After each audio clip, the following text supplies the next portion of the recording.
British boats tore across the Charles as cannon smoke chased them toward rebels waiting above Charlestown's burning roofs. Behind rough earthworks, Americans heard drums below and saw bayonets climbing like silver teeth through smoke fast.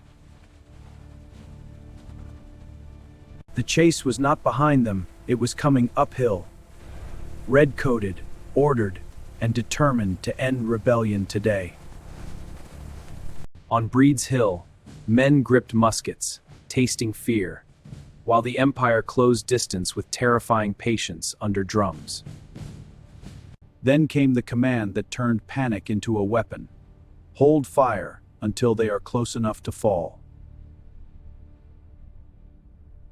British regulars climbed into silence, and the silence felt more lethal than any rebel shout from above today. When the volley erupted, scarlet lines shattered, and the hill disappeared beneath screams, smoke, and falling men everywhere. Britain would take the ground, but America would make that ground remember the price in blood there. After Lexington and Concord, Boston sat surrounded, its roads watched by militia who refused to vanish into fear. British troops held the town, but hostile countryside pressed around them like a tightening fist after Lexington and Concord. Across the Charles River, Charlestown's heights threatened Boston, because cannon there could make occupation dangerous for British troops. Colonial forces moved at night, digging Breed's Hill forward of Bunker Hill, closer to British lines and guns. By dawn, an unfinished redoubt stood exposed, rude and fragile, yet impossible for British officers to ignore anymore. The British saw not a protest, but a military challenge aimed directly at imperial control over Boston Harbor. General Howe prepared to attack, believing trained regulars could crush militia before rebellion hardened into war that summer. The Americans prepared differently, counting powder, measuring distance, and trusting earthworks more than appearances or uniforms under fire. Their mission was simple: survive the assault long enough to prove they were no ordinary crowd under fire. The angle of this story is one costly lesson. Defeat can make resistance more dangerous than victory itself. The first British advance moved with frightening order, drums beating upward as bayonets flashed through grass and smoke. From the redoubt, Americans watched an empire become human, every coat containing a man who could fall there today. Prescott's men waited because powder was survival, and firing early would invite bayonets into the works too soon.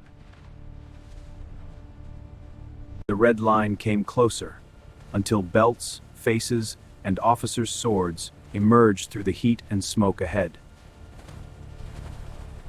Then American muskets thundered, and the first assault collapsed into cries, gaps, and stunned retreat down the slope. The British had expected intimidation to work, but intimidation died where disciplined patience met killing range on Breed's. The second assault formed through shame, because Britain could not leave rebels standing above Boston after one failure. Redcoats climbed again over wounded comrades, hearing both commands ahead and groans behind them on the bloodied slope.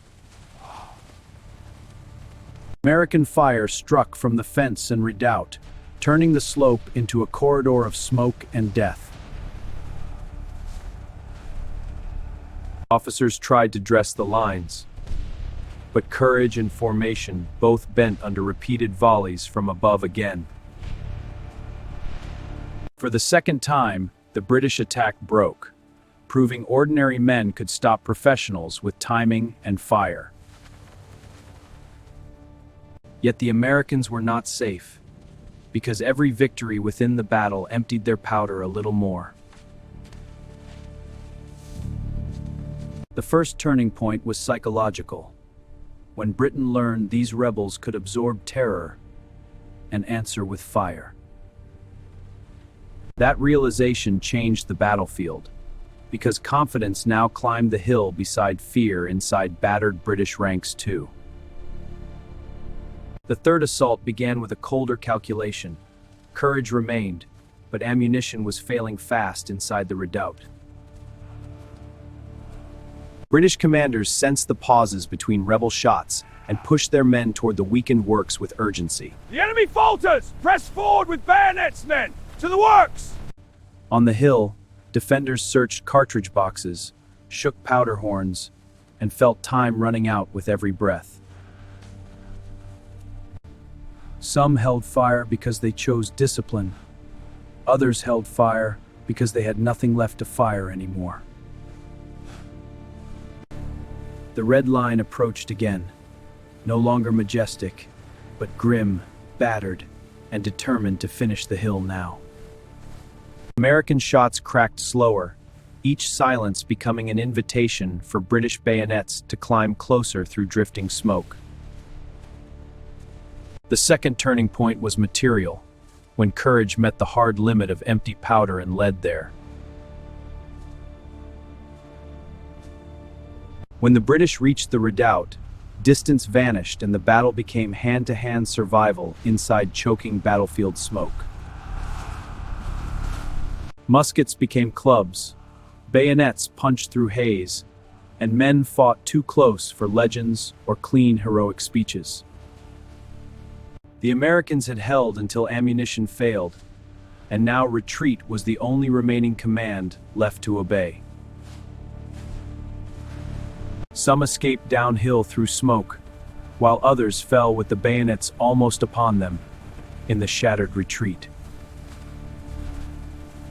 Joseph Warren died in the chaos, making sacrifice visible where leadership had entered fire instead of safety behind.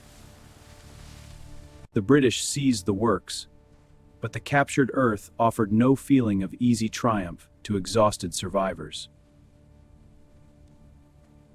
Charlestown burned nearby, and smoke wrapped the battlefield like a funeral cloth for both armies that bloody afternoon. The third turning point was strategic, because British victory now looked dangerously expensive to every watching officer there. Britain won the hill, but lost the belief that this rebellion could be cheaply crushed by regular soldiers. America lost the hill, but gained evidence that ordinary men could wound imperial power through discipline under fire. That was the third lesson. Morale can survive retreat when sacrifice gives it meaning after terrible shared suffering. Around Boston, stories traveled faster than supply wagons, turning fear into stubborn possibility for frightened colonial camps everywhere. Men spoke of 2 repulsed assaults, not only of the redoubt finally falling to British bayonets at sunset. They remembered regulars staggering backward, officers falling, and the Empire bleeding on American soil before their own eyes. British officers remembered the opposite, a victory so costly it warned against careless frontal attacks on defended ground. This is why Bunker Hill matters beyond casualty numbers, flags, or battlefield ownership in a young revolution's memory.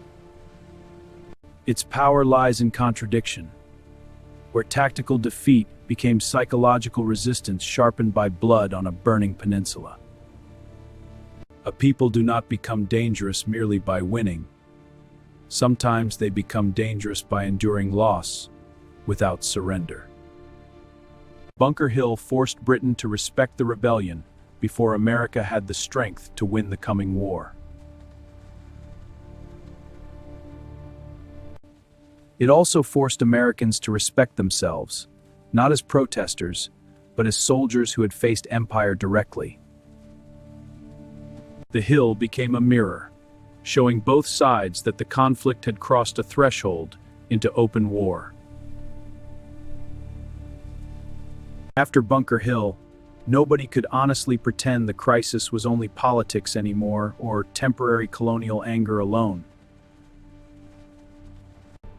The central question finally answers itself through smoke. How did defeat make America dangerous to the British Empire?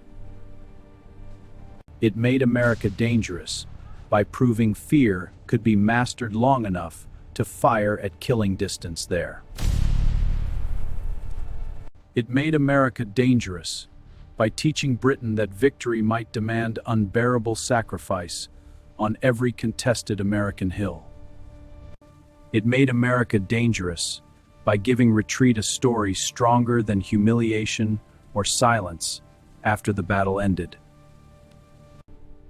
The Americans did not hold Breed's Hill, but they held the memory of standing against empire under fire. The British took the position, but carried away the warning hidden inside victory from that bloody afternoon onward. That warning would follow the war, from Boston's siege lines into every future campaign across the rebellious colonies. Bunker Hill was lost ground, but it became proof that the rebellion could bleed back against imperial power. The empire won the hill, but America became dangerous by refusing to disappear after defeat on Breed's Hill.